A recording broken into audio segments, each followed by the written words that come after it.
if you are an average American and you cannot pay all your bills at the end of the month and you're just struggling paycheck to paycheck, you're not alone, because a lot of Americans right now are seeing that exact same thing as you are, because it is so financially hard to get by with everything that is going on. And I'm not necessarily talking about even the tariffs, because I just watched a video of Dave Ramsey, and sometimes I do stuff in the house and I just have YouTube playing in the background, and Dave Ramsey comes on and this caller calls, and he picks up the phone. He's like, "How may I help you? And what's going on?" And so this woman is like in their 65, her husband's like 69 or something like that. And they call in and they say, "Well, I am getting foreclosed on and I have absolutely no money to my name. And neither does my husband, and we've been working our whole lives."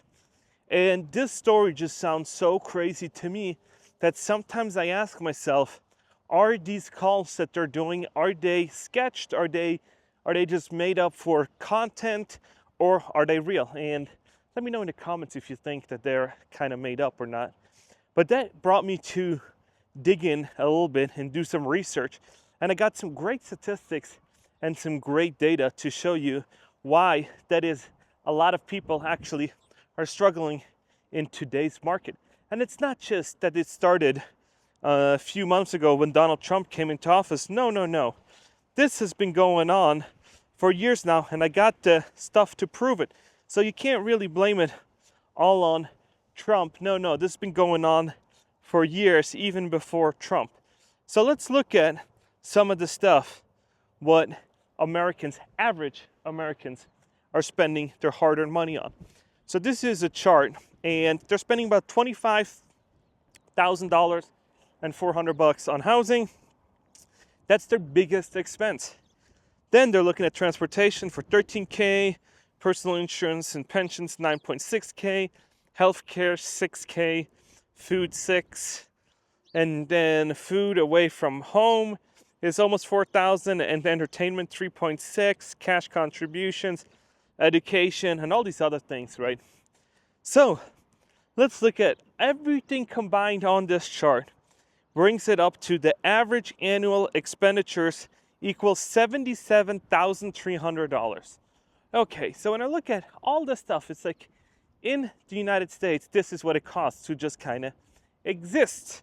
So now you're like, what does the average American make to compare that? And the average American salary in the United States is $66,622. And I try to not use the Google AI search, because I know that that's not that accurate. So I found the one from SoFi Bank that should be pretty accurate. And so as you can see, there is about a $11,000 difference from what it costs to live to what you make. So how do you make that up? Well, you got to either do credit cards or have a side hustle, do anything else. And if you are combined household, you make about 80-something thousand. So then you have $3,000 to save up for a house, to do anything else with the money that you're trying to achieve or invest or do whatever you kind of feel like making with the extra $3,000 that you are saving up. And this brings me to the whole nother point, where when you're looking at the median household income in the United States, it peaked in around 2020 with 81,000. Then it kind of dropped between 2019 because of COVID, and now we're back up to 80. And you can see how the chart rose and kind of came down and rises again. So we're seeing that stuff is changing in the marketplace. And when you look at why can't American afford it, and you type it into Google, it says American can't afford medical care, polls find many Americans can't afford health care, most Americans can't afford $1,000 emergency expense. They cannot afford anything because they're negative $10,000. And most of it has to do with corporations. Because if you're a corporation and you're like, hey, I need to sell my goods, I need to sell my services, it got to be so ridiculously expensive to do business inside the United States that I got a graph from Nike up here. And this has been in the news lately because they're saying the tariffs are going to hurt them and all this other stuff, right? And the financial shoe, kind of how they portray it on this image, looks like this. So Nike actually makes $5 profit on a $100 shoe that they sell. And I know Nike shoes, some of them are $160, $120, or even $200. But this is how it's kind of portrayed on this picture. So it costs them about $22 to make it. Then they have marketing, freight, other expenses, overhead, income tax, net profit. And when you're looking at all this stuff, it is almost not worth it if you run at this much low of a profit margins. So when you're running at a 5% profit margins, you need to do huge amount of sales, and you need to do big numbers.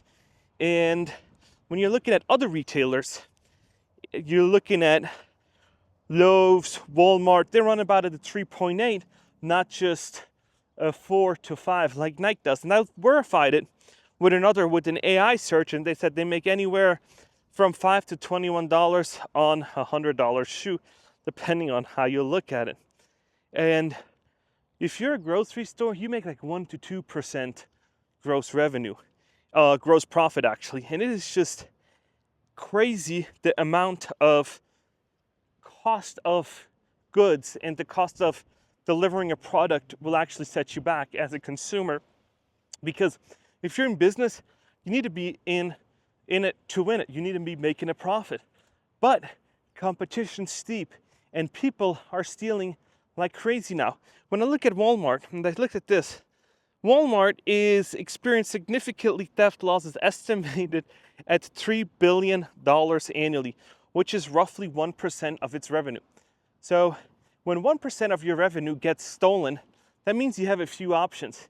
You're gonna most likely increase the prices across the board for everybody, or you gotta put in place security and do other things to get that down. Because $3 billion in losses is a hard pill to swallow. And how do you make up with that? People like me and you that are watching this video are gonna have to make that up. And one of my viewers said, hey, why car prices and everything else is so expensive is because of lawsuits.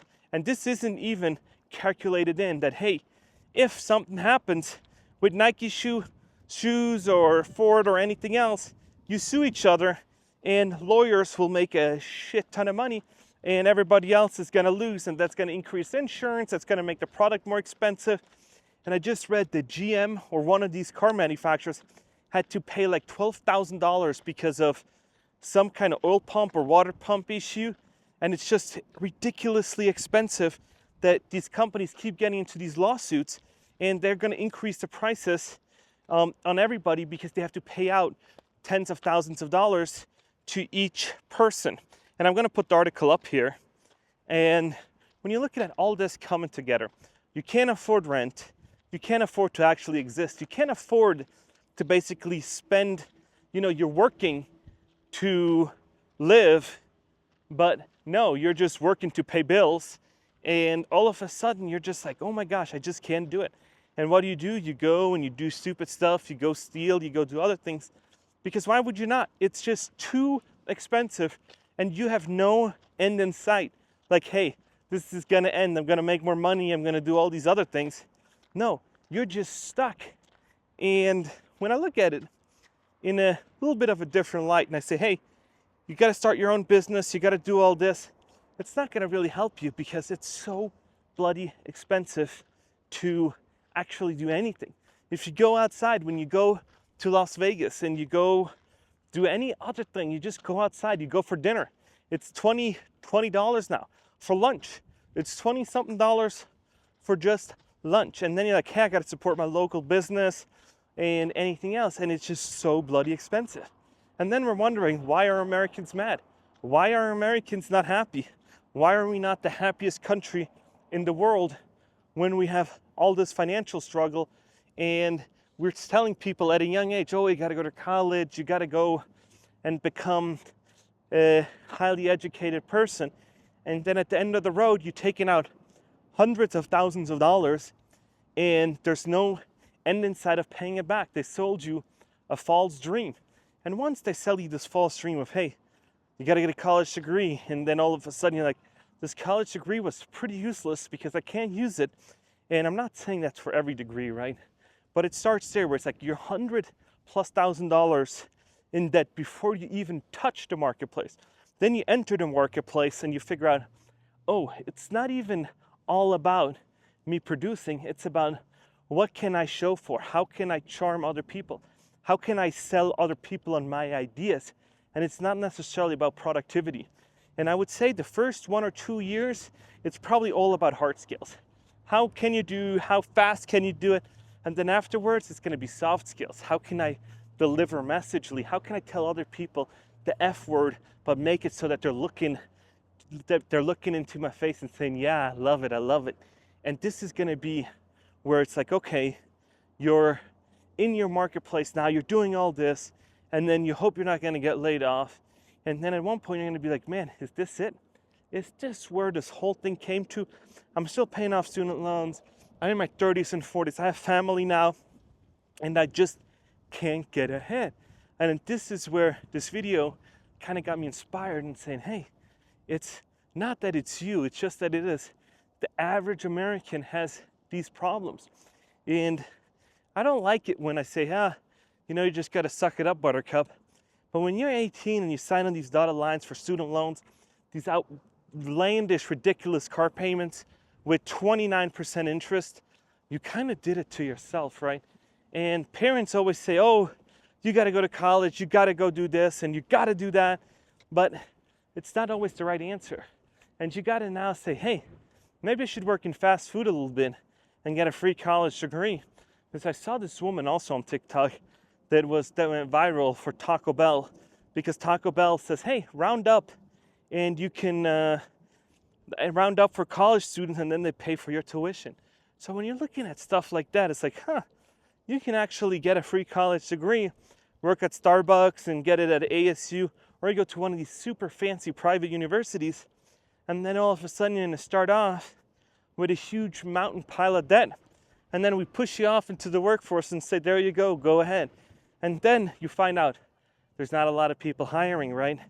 And so all of a sudden it starts crushing you. It start squeezing your wallet. And I always say, hey, you got to look at the bright side. You're still living, you're still breathing, and you can change that.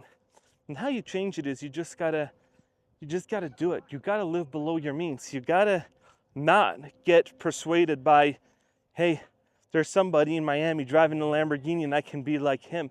Because we all know that if you rent Lambos and go on yachts and you do the whole lavish or influencer lifestyle, it works very well. People love seeing success stories. People love doing all this other stuff. But that's not real life. That is just a persona, and a lot of people get caught up with it, get anxiety about it. They see their friends on Facebook, they see their friends on Instagram having the nicest marriage, and theirs is like, yeah, I have fights, and I fight with my husband, I fight with my wife, I do all these kind of other things. This is not reality. When you see other people online talking about how great of a relationship they have, it's not necessarily reality. So don't listen to them. You're doing just fine. And just always say, hey, you can always find great creators that don't say, hey, you need to have a Lambo. If you're not making $20,000 a month, you're a loser. And there's people out there that say nonsense like that. And young people think, well, why can't I be like that? Why can't I be more like him? Why do I need to be broke? I don't want to be broke. And then they get off on the wrong path and do all these other things because they're like, hey, working for $12, $13 an hour at a fast food joint to get started is a horrible thing. Why do I want to do that if I can go rent out luxury cars and drive Lamborghinis? And then they find out, oh, doing it the right way costs a lot more and is super risky. Because I've been getting calls and I've been online and people say, hey, can you coach me? Can you coach me doing this? It's like, I'm not a great coach. I just see what other people write on my YouTube comments, write on my other thing, write on my social media. And how do I know? Because I had more failures in business than I had successes. This is kind of how it went. And this is how I know, hey, I did this mistake and it's hella expensive. wouldn't go about that route.